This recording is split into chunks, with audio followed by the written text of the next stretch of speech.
Maya Angelou said to me years ago when I'd come back from doing my school in South Africa, the opening of the school, and she wasn't able to attend, so I came directly from South Africa to Maya's house, Jay, and I was sitting at the kitchen table and she was teaching me how to make biscuits, and I said, "Oh, Maya, that school's going to be my legacy. It's going to be incredible." And she said, "You have no idea what your legacy is going to be, because your legacy is every life you touch. Your legacy isn't one thing. Your legacy is everybody who was moved to, who watched your show, who went back to school, who got out of a domestic violent relationship, who changed the way they saw things."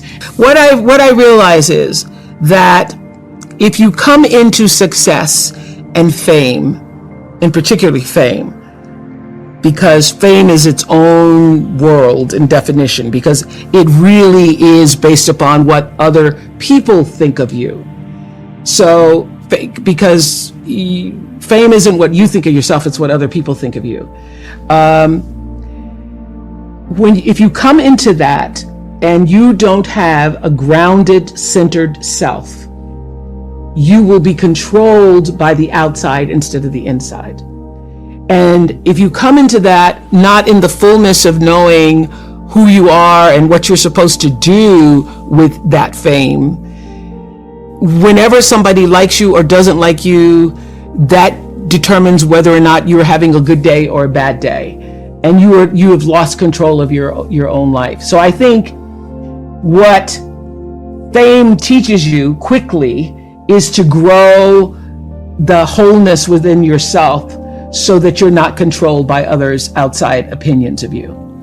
Each of us comes into the world with our own worldview, and that worldview is actually shaped from the crib.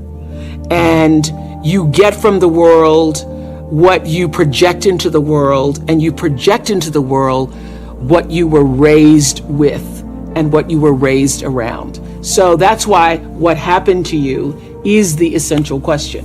I want people to understand, most importantly, that when you are arguing with a friend and they act like they can't hear you because they're arguing so strongly back at you, they really can't, because of the way the brain is structured. So when you're in fear mode, anxiety mode, when you're really amped up, both of you need to calm down, take a walk, take a break, and come back.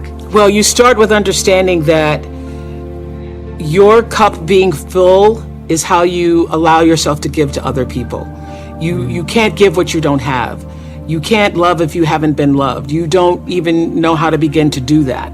So I think it begins with fundamentally understanding that you are worthy enough, you are valuable enough, you matter enough to give yourself the love that you deserve. And that starts by taking out time for yourself. So I have my own rhythm and pattern. I know that if I go 6 days and then by the 7th or 8th, don't give myself a break, that lots of other things give, that I'm not as alert, I'm not as attuned, I'm not as centered, I'm not as focused. So I know that is my limit. I cannot go beyond a certain amount of days.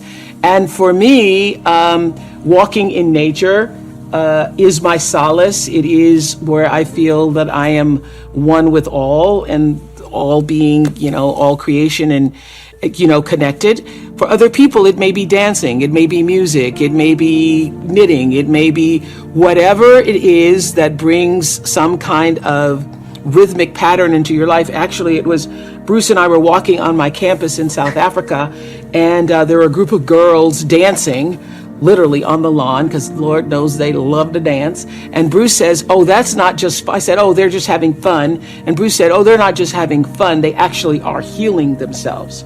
Because the rhythmic pattern, that's why when you've been in an argument with someone, or you're in the middle of an argument with somebody, if you just go and take a walk, or you go and turn on some music and you start dancing, if you just have some form of movement, you feel better. One of the most important things, most important takeaways from what happened to you, I believe, is understanding how the brain works. You understand that when you're upset or in fear or angry or are in an antagonized state, and you're trying to reason with a person, a child, your spouse, your boss, your friend, they literally cannot hear you because the reasoning part of the brain is in the cortex, and what you're saying is only reaching the brain stem. So whenever somebody is dysregulated, which is what that is, being anxious and fearful and yelling and screaming, the thing to do is to calm yourself first. Then you will be able to help that other person get calm and regulated.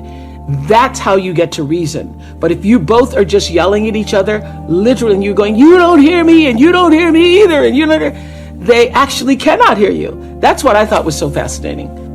One of the most important things I have learned with coping is to accept this moment for what it is. Do not spend your energy pushing again, and that's whether you are late in traffic or whether you are late on your bills and you don't know where the next paycheck is coming from to do it. Don't spend your energy resisting what is.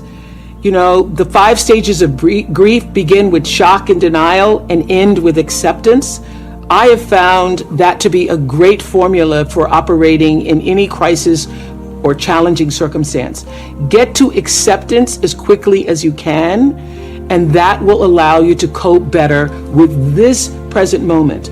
Because when you are pushing against, I wish it wasn't this way. I mean, I've seen so many people during this pandemic. Last March, I can't wait until this is over. That was last March. Now we're a year later, and they've spent the year in resistance instead of, this is where we are. Not so sure when we're going to get to shore. I just better learn how to tread stronger. Oh, my legs are getting stronger in the tread. So being able to accept the treading moment for what it is, and having the wisdom, the faith, the understanding, the knowing that you're not going to be in this moment forever. Because if life does anything, it consistently changes. So for however long we're in this pandemic moment, it is not going to be forever. But how do I make the adjustment to accept the moment for what it is and stop pushing against it, using all of my energy, wanting it to be something that it's not? It's that whole adage of accepting the things you can change and being willing to live with the things you cannot. So that has been the most helpful for me. I don't have a problem coping because I immediately go to, this is what it is. Now what must I do to be fully present in this moment, not resisting and pushing against it? I thought trauma had to be a big, gigantic experience. You had to go through a tsunami, literally, if not literally a tsunami-like crisis in your life. A fire, a hurricane, a tragedy, a car accident, a stabbing, somebody died.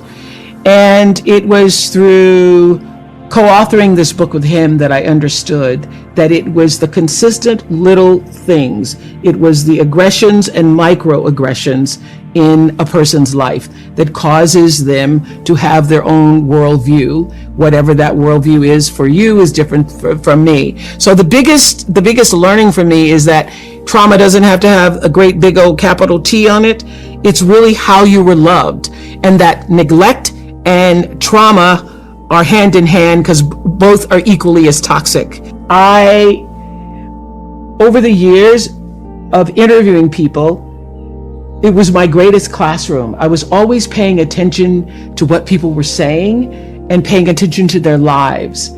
And what I understood and could articulate, not through science, but just through my own observation, is that, people are as dysfunctional, as unhappy, as disoriented in their lives based on how far they are from the center of themselves. And the center is where wholeness lies, as you know.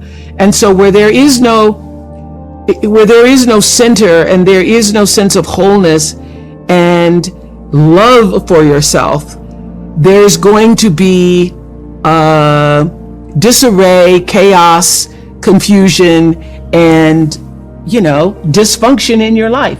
And I saw that over and over and over again, that people behave based on how they were loved and then how they were able to process that in a way to love other people. One of the most important points I think Dr. Perry makes in What Happened to You is that neglect is as toxic as trauma. And so even though you might not have had a trauma with a big T, it boils down to, did you get what you needed? And I have done so many interviews, as I know you have too, Jay, with people who are raised in the same family, and everybody in that family has a different experience. And sometimes siblings are arguing about a thing that happened because from their point of view, it felt like one thing, and from the other person's point of view, it felt like another thing. Well, that is the reality of life, that you can have 2 children, 4 children, 6 children raised in the same household, and they experience the love of their parents differently. And not all the kids could have gotten what they needed, and some of the kids got what they needed. So neglect is you not getting what you needed for your worldview, for your personal approach to life, your sense of self-values, your sense of self-esteem. And so I have seen in the thousands of interviews that I've done over the years that the level of dysfunction in a person's life is almost directly proportional to how they were loved, what happened to them, and how they were able to receive or not receive that love. So the what happened to you isn't, just for people who had the big T traumas, but it literally is what happened to you. Were you loved? Were you not? How were you loved? How was that love applied in your life? And were you able then to apply it in the rest of the world? One of my relatives say, I'm whipping you because I love you. Well, it certainly didn't feel like love. But I know that for that generation, the idea of I'm going to keep you in line and I'm going to make sure you're disciplined and that you're going to obey and do the right thing, in their minds might have felt like love, but certainly did not feel like or was interpreted by me to mean love. I mean, I think now, and I know if you are culturally raised the way I was, you have a lot of pain behind those whippings. And I remember doing a show on the Oprah show years later talking about should children be spanked, and a black woman stood up and said, well, I got beat every day, and I was in the choir and my father beat me in front of the whole congregation in church, and I turned out okay. And I'm like, did you really? Because anybody who's ever been hit realizes the humiliation of that. What you feel more than anything, even as a little kid, is the humiliation of it. And what you are being told in that moment is that you have no value, that you are worth nothing, that you are so worthless that I get now to lay my hands on you and physically beat you. So it takes a lot. And I would have to say that it was a lot for me to overcome, to begin to understand that my life was of value. And as I say in What Happened to You, what did that for me were relationships with my teachers. I could cry right now thinking about the teachers who stood in the gap for me and made me feel valued, made me feel important. So it was only at school or speaking in church that I felt a sense of I mattered, that there was some meaning and purpose for me in life. I, grew up in these circumstances where I should have no self-values, no self-worth. But Bruce, as he explains in What Happened to You, you don't have to have it come from your family. Other relationships with people who are nurturing, supporting, caring, and actually just see you. So the reason why I loved school so much is because that's the place that I felt seen.